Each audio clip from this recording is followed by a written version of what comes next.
Hello there, Pursuing Freedom friends. Thanks as always for tuning in today. I'm excited to have some time with you today.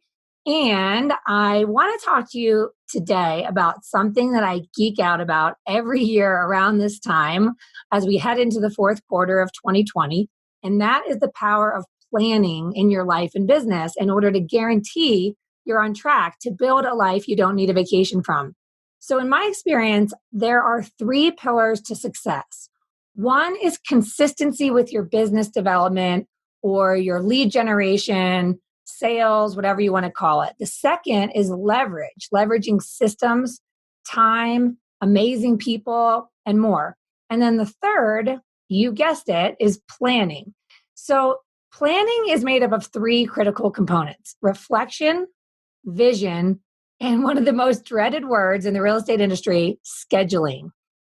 If you don't take time to pause and reflect, first and foremost, on how far you've come, assessing where you can do better, reflecting on all the things to be grateful for, and so much more, you'll never really know what to tweak in order to move forward in the direction of your dreams. And if you don't have a clear vision, then you'll have no idea of knowing where you're headed, which guides you ultimately in knowing what to do to get there. And then lastly, if you don't create some sort of schedule, you'll have no way of measuring your progress, no idea what to do, when to do it, or more importantly, how to know when you're done. The problem with this is that you're left often arbitrarily filling your time with busyness, always wondering what to do next, questioning if you've done enough. And all of this, unfortunately, is energy draining, keeping you further and further from creating the life of freedom that you desire and you deserve. So, you may have heard me talk about this before, but when I started in the business in 2007, I went 100% commission with no game plan, no systems to speak of, and honestly, a paralyzing fear of sales. So as a result, I floundered really hard for many, many years. And I did everything I could or should to try to survive, sucking it up, doing the work, checking the boxes, and honestly, getting some level of results, but having it feel a lot like a grind. In 2013, I was finally advised in a mastermind group to write my very first business plan. So imagine that. I had gone 100% commission in 2007, and 6 years later, I'd still never done a business plan. First and foremost, I had no idea how to. So if you're listening and thinking I've never done a business plan, just know that you're not alone. I had no idea where to begin. And as a result, I just thought of all the things that I should do next year based on what I'd done this year or based on what others were doing. Basically, writing thoughts down on paper without any real connection to my heart or what really mattered to me. And basically just doing what I always tell people not to do, which is shooting all over yourself. Like, I should do this because this is what I did before, or I should do this because that's what's realistic.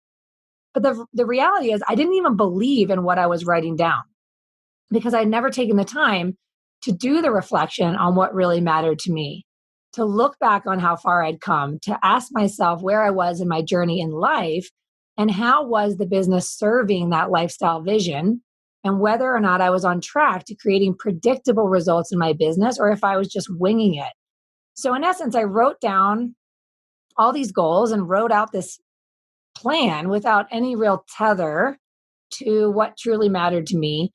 And the results were fine. They just basically fell flat. In fact, I probably never looked at the business plan again because I wrote out some 13-page plan and then promptly stuck it in a drawer in my office.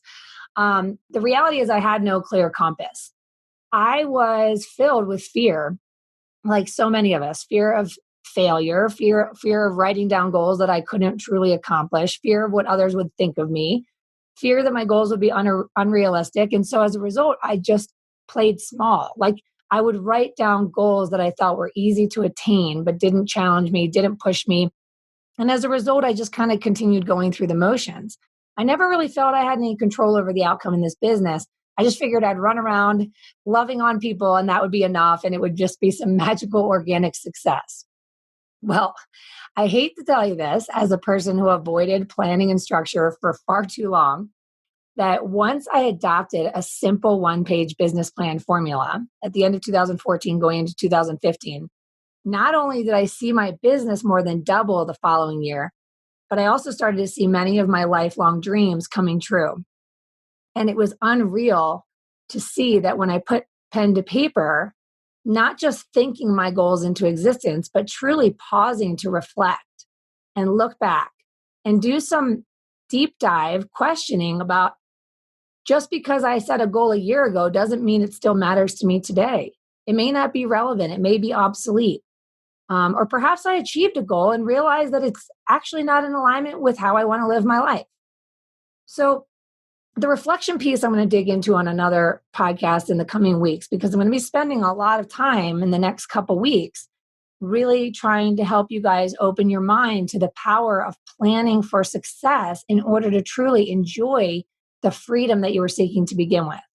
For today, I just want to focus on the power of a solid schedule as it relates to planning for success. Now, I know what a lot of you are probably thinking.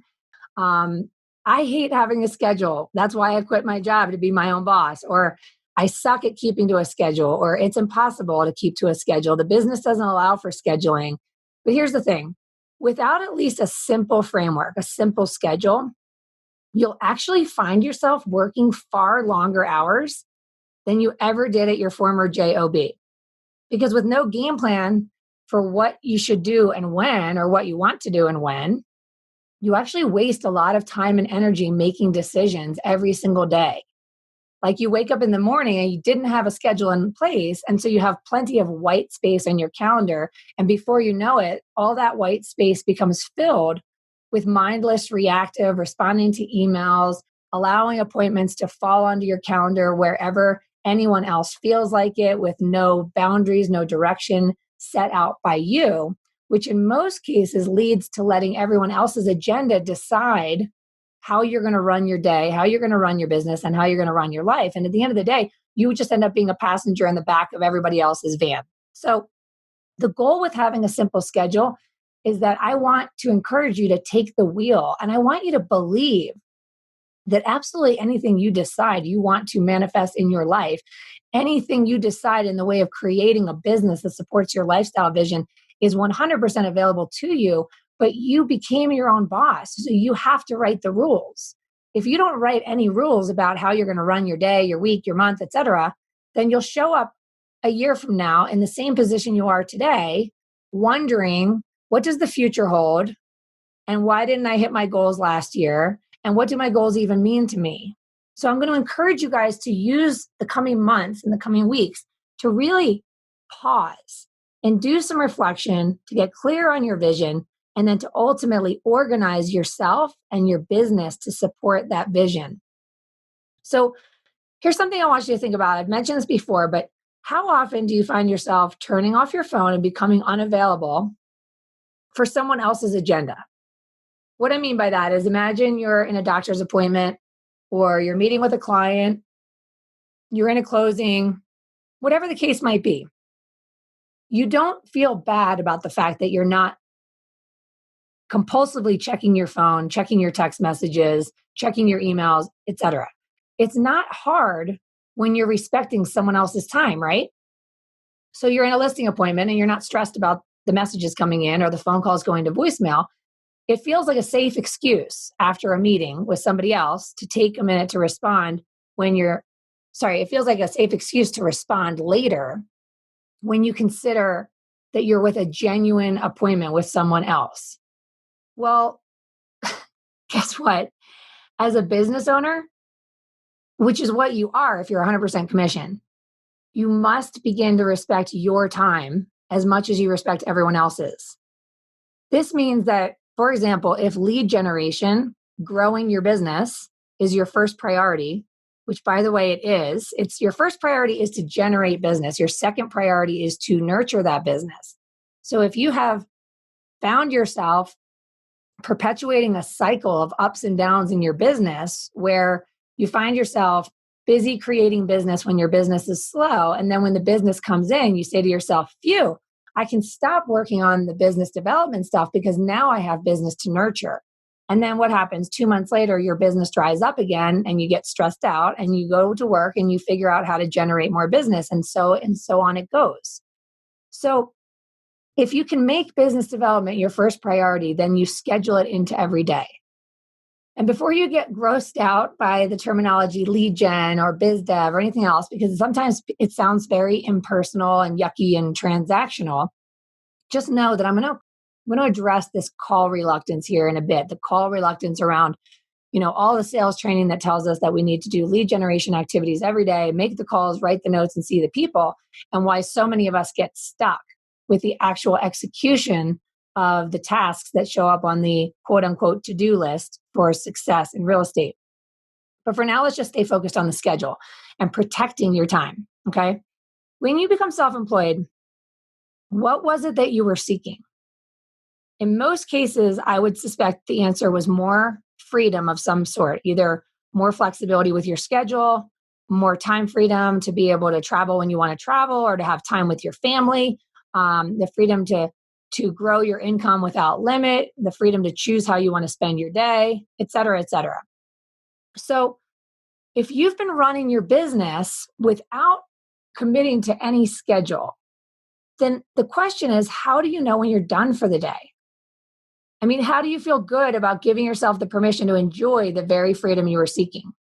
How do you relax knowing that your results are guaranteed, that the future is guaranteed because you've accomplished what you set out to do today?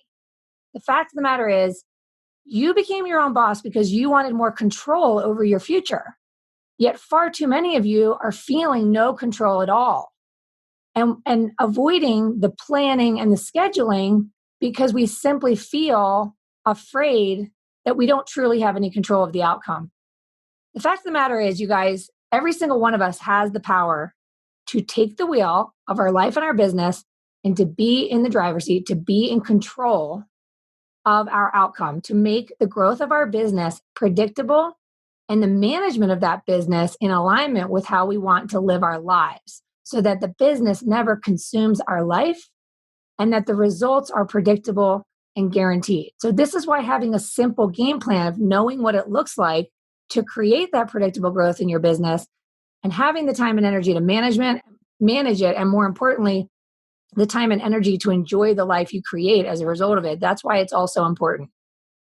So I don't expect this to be easy. It's probably one of the hardest things to master in the real estate industry because of all the distractions, because of the compulsion to be overcommitted and overconnected, and because there are always things coming at us, which is unavoidable. There's no getting around that.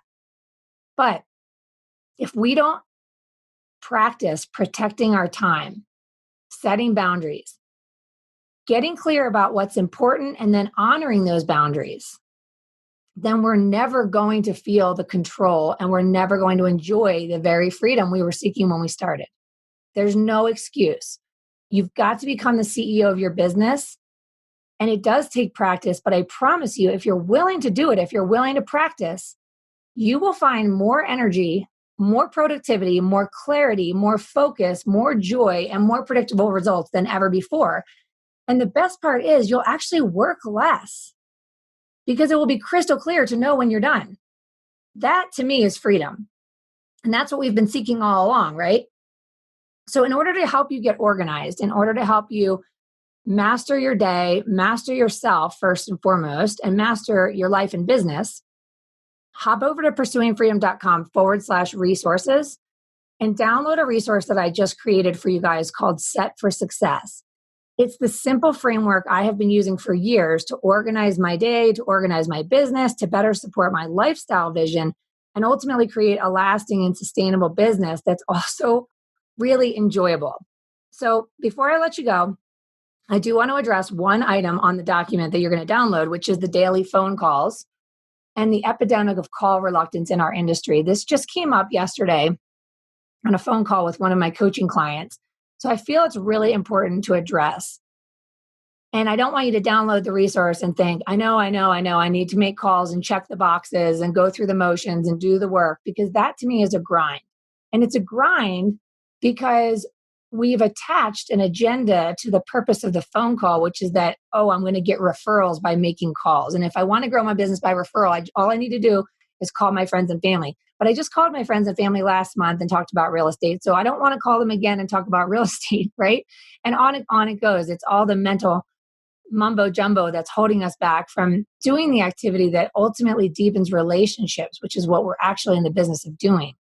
I read somewhere a long time ago that if you feel anxious about picking up the phone to make calls to friends and family and past clients, it's because you're thinking too much about yourself. How powerful is that? If I feel anxious about picking up the phone, like I know I want to check the boxes and do the work, and I'm so focused on doing the work because I'm thinking about myself, I'm thinking about my business. As a result, it feels too self-serving. So I just don't do it. I can't tell you how many years I allowed the fear of what other people think of me, the fear of sales and being seen as salesy, to hold me back from achieving true potential.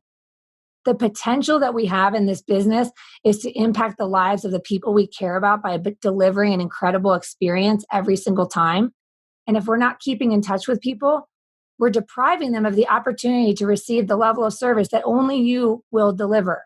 Who's going to give a better level of service to your friends and family than you? So I love that line. If you're feeling anxious about picking up the phone and making calls to your friends and family, it's because you're thinking too much about yourself. So you're worried about looking salesy. You're afraid of what people will think. You're unsure of what to talk about, and you don't want to call and talk about real estate again. So I have a simple solution for you. It's going to sound a little crazy, but you're going to have to stop thinking about real estate for a minute. Literally, forget about real estate. Forget about the agenda. Forget about getting referrals and getting deals. Remove that from the equation completely. Stop picking up the phone thinking that you're doing it to be good at sales, because that sucks. And it sucks. It really sucks. So most people just don't do it. Now, don't get me wrong. There are plenty of people that have the confidence or the drive to feel the fear and do it anyway. And I think that is, very bold advice, right? Feel the fear and do it anyway. But I can tell you from years of going through the motions and listening to my coach's advice to just make the calls, and I did it. I did the work and checked the boxes, but it never felt fun. And so the results fell flat because my energy was low because I was dreading it. It wasn't fun. So instead of doing that, instead of thinking that the whole purpose of your call is about real estate, just remove that word from your vocabulary. Remove the words like sales and lead gen and biz dev from your vocabulary altogether. Yes, you need to do work. You do need to show up, and you need to have a system, and you need to get in contact with people. We are in the business of building relationships. But can you do it without feeling salesy and like a cheese ball? 100%. There's this very simple solution. Remind yourself before you pick up the phone that people only need our real estate services every couple years, but they're living life every single day. There's a quote that I love that says, it's when you step back from the single brushstroke that you can see the entire painting. I think of the real estate closing or the real estate transaction as a single brushstroke in the painting of people's lives. Life is happening every day. Joy, celebration, loss, sadness, stress, overwhelm. Pipes are breaking, babies are being born, houses are being remodeled. People are worried about retirement planning and college planning and back to school and their, aches and pains from the car accident. It's life every single day. We're all living life every day. And we all have things that we're excited about and preoccupied by and worried about. So what if you just make it your mission to be a resource to people in their life, regardless of their real estate needs, and let that be enough? You're already enough. So stop looking at yourself as a human being who's trying to sell real estate, and instead just focus on being human. Connect with people where they are today. Find out what's going on. Follow up with a resource, a referral for a service provider, a gift for their newborn, a handwritten note to congratulate them or to mourn with them. But you need to pick up the phone to really connect. The phone is your friend. I'm telling you guys, the phone is your friend. There's never been a time in history when people are more starved for human connection than right now as we are navigating this pandemic, social distancing. People have worries, concerns, but they also have things they're celebrating and excited about. There's silver linings. Get in touch with people and connect. not only that, but if you're afraid of calling your past clients, this one is really powerful.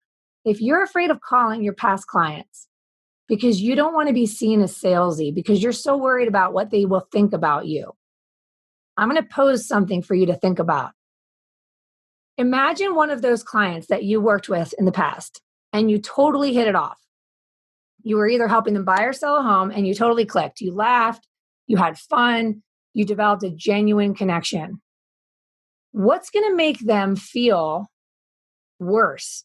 Hearing from you to check in on how they're doing and stay in touch because you genuinely enjoy the person and care about them and want to have a relationship with them, or that they never hear from you again? Which one's going to make them feel more like a transaction or a deal or dollars in your pocket? That you keep in touch and continue that relationship long beyond the closing and be a resource to them in their real life, not just as a deal, or that they never hear from you again. I'm telling you guys, pick up the phone. Pick up the dang phone. There's nothing to be afraid of when picking up the phone if you simply remove the agenda of what you're going to get out of it. Lead with your value, lead with love and appreciation and sincerity and authenticity. It's who you are. You're a caregiver. You are enough. You don't need to be a good salesperson to be successful in this business. And you certainly don't need to be a good salesperson and be good at getting deals to build a life that you don't need a vacation from. So with that said, I hope you're going to turn this podcast off and pick up the phone and start calling some people that you care about. Focus on the people that bring a smile to your face and connect, give value, and then make sure you download that resource on the website to be able to get yourself organized. Because as we focus on business planning in the fourth quarter, I want you guys to use the time before the holiday season, before you get carried away, and before you show up in January with a dried up pipeline because you weren't focused on planning, reflection, visioning, and scheduling to create momentum going into the new year. I love and appreciate you as always. Please connect with me through the website, pursuingfreedom.com. I'm always here to be a resource, and I can't wait to share some of the resources I have for you in the coming weeks and months. So be sure to stay tuned. Subscribe to the podcast if you're new here. And if you're enjoying this content, I always ask you, please scroll all the way down to the bottom of all the episodes and look for the opportunity to leave a review, because it helps us continue to attract awesome guests that can bring you value and help you on your journey to building a life you don't need a vacation from. Make it an awesome day.